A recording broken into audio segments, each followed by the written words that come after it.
Hey, thank you. Welcome to the most boring podcast ever. If you want to learn how to go to sleep and go to sleep fast, this is the podcast for you. This is it. Yeah, this is it. At least this is the episode. We recommend this for all the people who need sleeping assistance. And just for the occasion, Dr. John dressed up. Oh, yeah. I had to reintroduce him because most people you wouldn't recognize him. Okay, all right. Because I'm not wearing my Extract Lab T-shirt, right? Was it picture day? Oh, well, it was, yeah, picture day. So, all right, today, guys, we are going to be talking about a couple different topics related specifically to quality. And that's why I say this is boring. Most people always, what will they do? What's going on? Wow. Yeah, I know, right? That's right. All right. Well, okay. So we're going to talk about leachables and extractables. I like leeches. Okay. So African queen style. Yep. And I don't have any beautiful, presentation with tables and numbers and all that stuff. So we're going to be talking about it together. And it's a topic that we have yet to talk about on our podcast. Quality. But it actually is really important in terms of leachables and extractables in your packaging. Got it. Okay. Oh. Now, you guys know that I'm kind of hyped up about making sure that, your extracts are always the most of high quality nature, that they don't have stuff in them, right? Yes. Like other stuff, like from an other world, or no alien matter, no filth, none of that, but also no parts from like the package itself. Have you ever wondered about everybody's heard about phthalates, right? Yes. Okay, so that's basically what we're talking about. So when you have a bottle, right, it's got stuff in it, and those are called leachables and extractables, and there's two different kinds. So, isn't there a reason for BPA free? Yeah, that's a good example. Yeah, BPA free. Bam, you got it. You get the gold star. So, all right. So let me just kind of narrate what leachables and extractables are. Okay. Go. And then we can just kind of interact on it. So, all right. So here's the thing, guys. If you have a set of packaging that you're going to put your materials into, if it's a tincture, yeah, exactly. If it's a tincture, you have some sort of oil or water soluble base. It usually goes into a borosilicate glass, right? Yep. And then you have on top of that you have a cap, right? Yep. And then there's a little seal on the cap, right? Absolutely. Yes. Okay. Yes. And so you would think, okay, well, what is a part of that tincture? Well, you have the actual tincture formulation itself inside. Yep. But if the tincture itself dissolves anything related to the seal or anything it comes in contact with, whether it's the bottle, the inside of the bottle, or that seal, that those seals in the insides of the bottle, they have to be there's specifications around them that says you can't have a bunch of stuff coming out of those seals into your tincture. Right, because otherwise you're ingesting them. Right. So people are concerned about plastic bottles. So this is a good example. That's a PET bottle, right? I think that's what it says on there, PET. It does. Okay.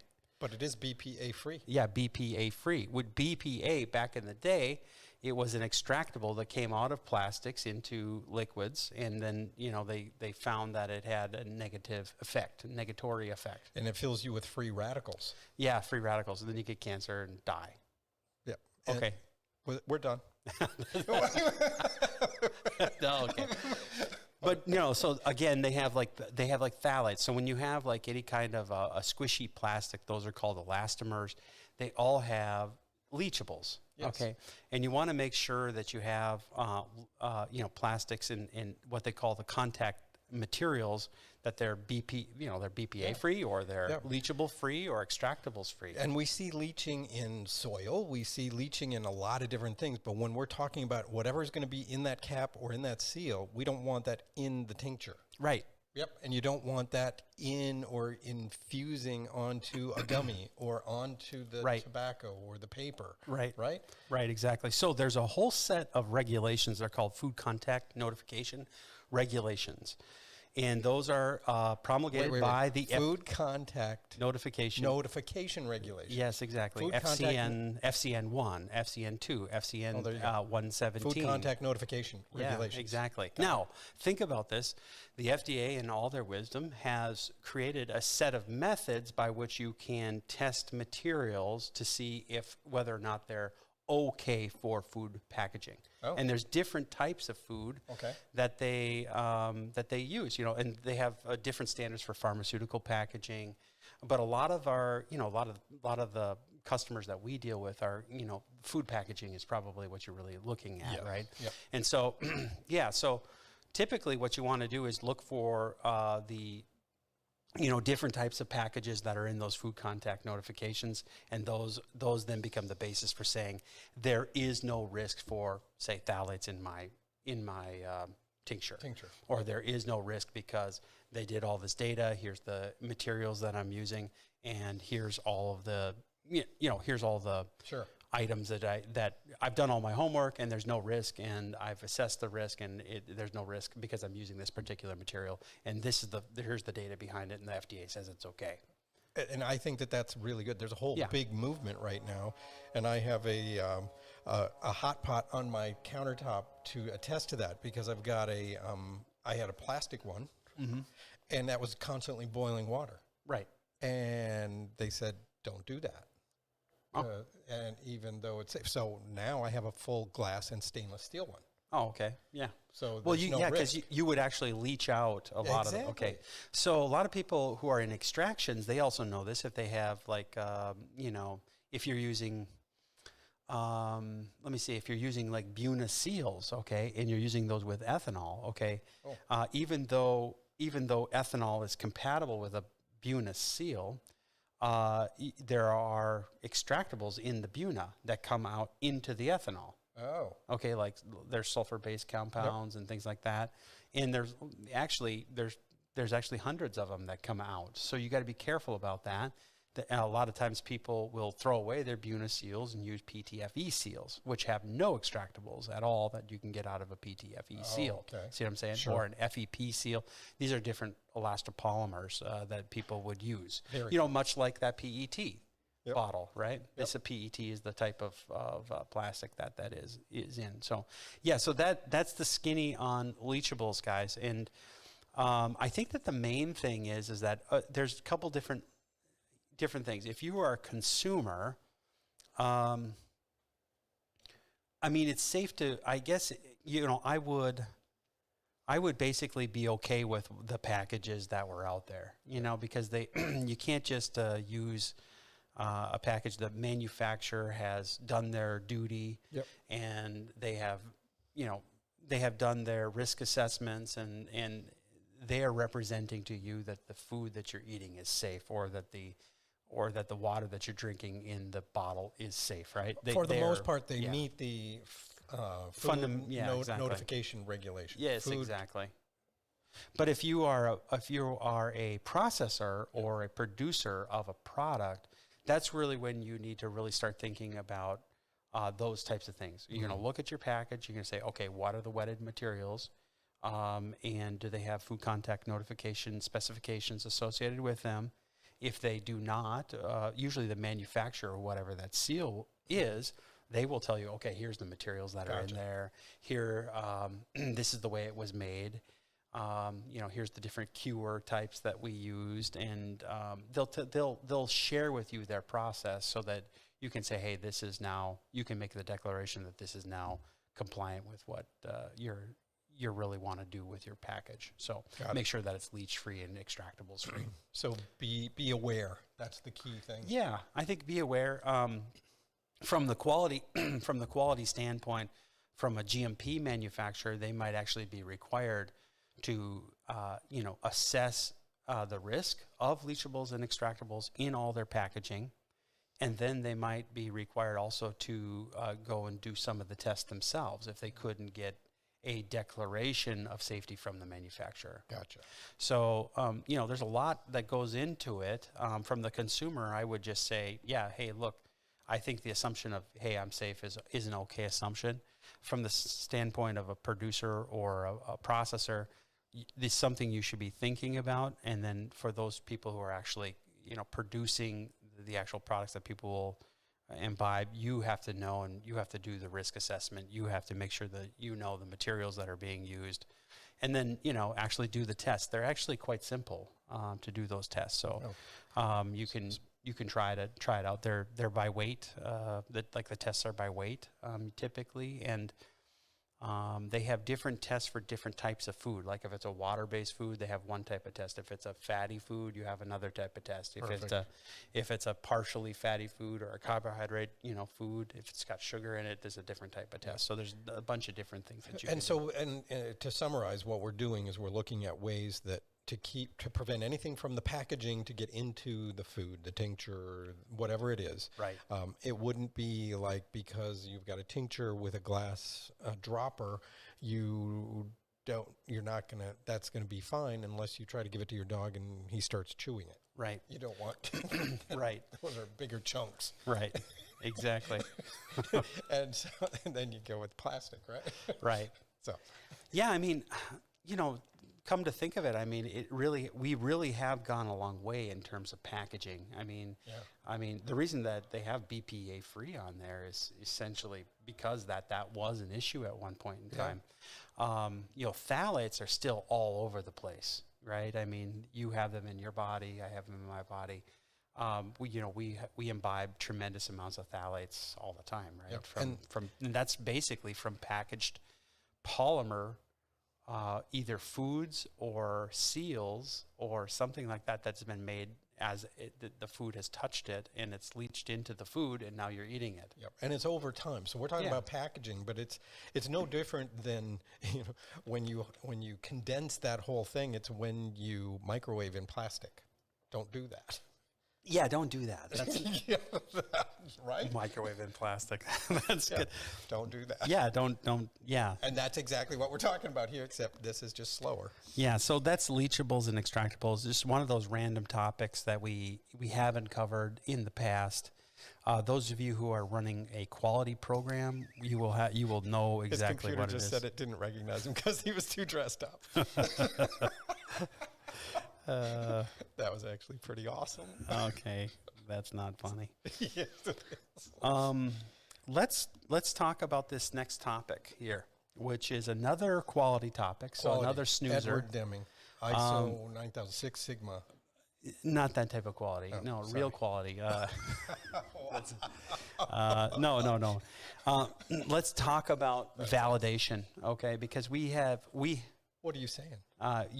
You need validation. Is that what you're saying? I don't know. Is that what you were saying? Yeah, validation. Let's talk about validation. What is validation? What is validation to you, Randall? What is validation? Validation means that what you say is inside your heart is really there. No, it is. Whatever's in the package, whatever you say is in the package is in the package, and you validate that with testing. Oh, that's okay. Yeah, you could say that it's something like that. Yeah, I think that was a C-. That's okay. Okay, so the any type of method that you have, no matter how small, can be validated. Okay. In other words, and they're usually what they do is so I'm going to have a method, and the method is going to transform A to B. Okay. Okay. Yep. And what validation really does is it answers a bunch of questions about how reproducible I can make that transfer from A to B. How to keep doing that and replicate that. And replicating it every time. Yep. What the reproducibility is, what the all of the accuracy and the timing, temperature, everything. And precision. And we saw that when we did the stuff. batch record stuff too. Yeah. You document all of that. Right. Right. Yeah, and then typically what also happens is with a validation study, you do that method many times, and you calculate how many times you need to do it so that you can be 95% confident in the results. Okay. Gotcha. So you set a confidence interval for the statistics, and the statistics pop out, and you're saying, okay, well, now I can say that my method is validated. That's why it takes a lot of work to actually take a method and validate it, because the validation work is really hard. Abso-freaking-lutely. So if you have, like, for example, a test for a test for something, or a method to convert to A to B, or a cleaning method. How do you know, for example, that indeed your cleaning method works? So these are the types of things that a lot of the quality departments are trying to make sure that the methods that are being used have a validation to back them. Gotcha. And that's data. Now, whether or not you have to have a validation method, a method that's validated or not, really has to do with your risk assessment. Gotcha. Does it really matter if I have a validated method or not? Sure. Right. So, well, and it sometimes it doesn't matter, and you don't want to spend the time and the effort to do it because there's no no quality that's degraded. Well, when you're working in a GMP environment or a food processing environment, there's very little that doesn't matter.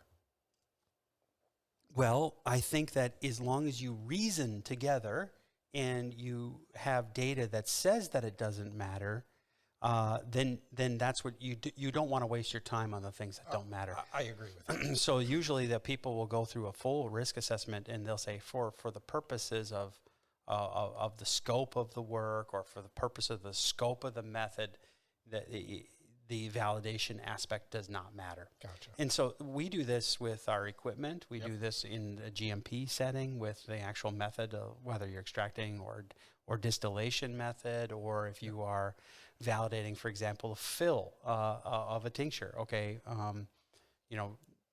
in some cases that would matter because it goes back to the label claim, which could get the could get the manufacturer in trouble because the amount of potent API in the product does not match the label. So then that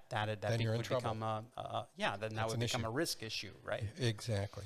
And the repeatability, one of the things that you want to go at, and that is going from A to B. And one of the things that I found more often than not is people getting in trouble going from A to G. And they're trying to make that one step. Right. And it's really 8 steps. Yeah, right. But 8. Well, yeah, I mean, oftentimes in an SOP, you'll have 6 or 7 steps. Right, but you're validating. You have to determine whether you need to validate each one of those steps. Right. But that's going from A to B, then from B to C, then from C to D. Right. And you may or may not need to validate each one of those steps, but delineating those steps going from A to G is important.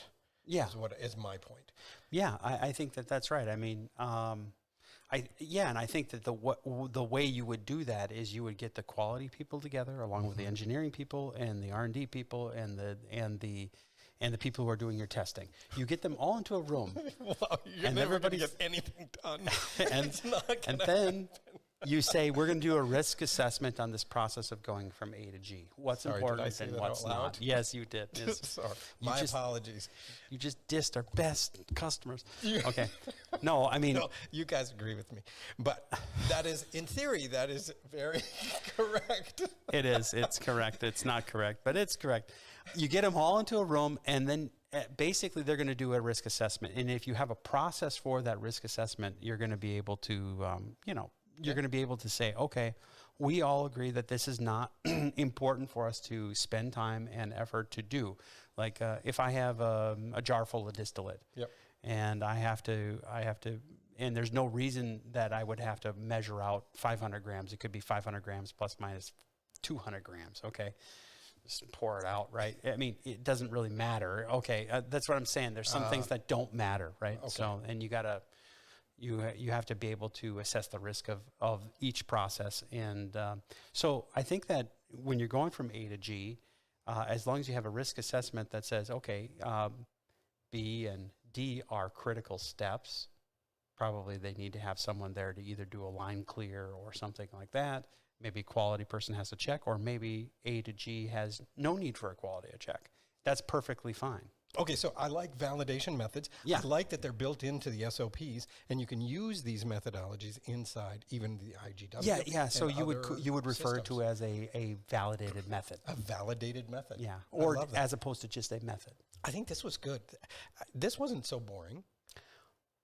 Well, it's very boring topics. I guess you guys are the judge of Yeah, that. we'll get like dislike. That's okay. Don't ever talk about Leachables again.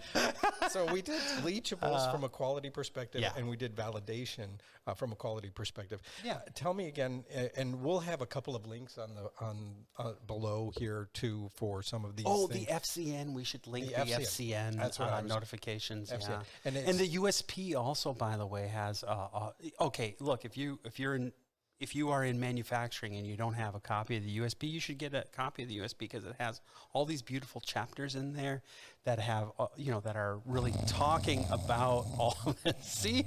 See, this is what I'm talking about. Nothing but snoring. It's great night reading. Oh yeah. You can take. Better than melatonin, man. I remember when I got my first copy of the USP. You were giddy, weren't you? Well, there was like 4 volumes. They were like that. They got like, how in the world am I going to? Okay, let me see here. Where's the index? Oh my gosh, this is terrible. But yeah, it was a good thing they had it on he likes that kind at of the stuff. time. They had it on a compact disc also. A compact disc. Remember those? Are you that old? Yeah, they would like the compact disc with the hole in the center. Remember that? I remember that, but that was way into my adulthood. They don't do that anymore. Did anybody send anything out with compact discs? Yes. Really? Oh, yeah. Even today? Yeah. No. No, I not don't today. believe it. Not anymore. No, I mean maybe Okay. DVD or something. They like were that. compact discs. Even CDs. DVD. Even Then they went to Laserdisc. Do you remember Laserdisc? that was in the way back. That was when Laserdisc We're now we're and getting in the DVDs Wayback were Machine fighting. here. Oh, man. Those ones were like this big, right? Right. Yeah, I remember those. You guys are hating us right now, aren't you? Yeah. Okay, we should probably Reel it back in. Reel it back wrap in. this up. This was good. Leachables, validation. This is good. If you have, there will be some links in the bottom. Tell us again what FCN stands for. Food contact notification. Food Contact Notification Regulations. Yeah, and I think I had worked on.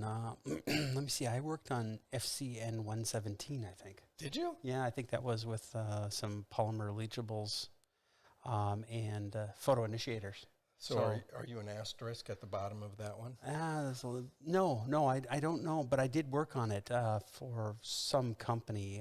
Can't remember. I think it was a photo initiator company that I worked on that with. So. How many of you have worked with a photo initiator company? Yeah, well, they for even know UV what that inks is. and stuff like that. For UV inks and stuff, and also for they put the nail polish, and then they put them under a UV lamp, and they instantly cure. Yeah, amazing. Wow, fun. Aren't you excited to know that? Hey, thank you for being here. This was a good show. Well done. Leachables, validation, quality methods. There's some links in the bottom, and we're good. Bam. Thank All you. right. See you next guys. time. Are you stuck in your hemp or cannabis business? Are you not reaching your processing goals? Here at Extract Lab, we offer a free 20-minute CBD jam session. A CBD jam session is a conversation with an industry expert, not a sales call. A conversation where you can talk to us about whatever issues you are having right now and where you are stuck. We will help you uncover any issues you are currently having in your business, create a solution to fit your current scale, develop a future scale-up plan based on your needs, and help you make your processing goals a reality, all while getting your business plan back on track. Schedule your free 20-minute CBD jam session at 1-651-600-0036. Again, that number is 1-651-600-0036.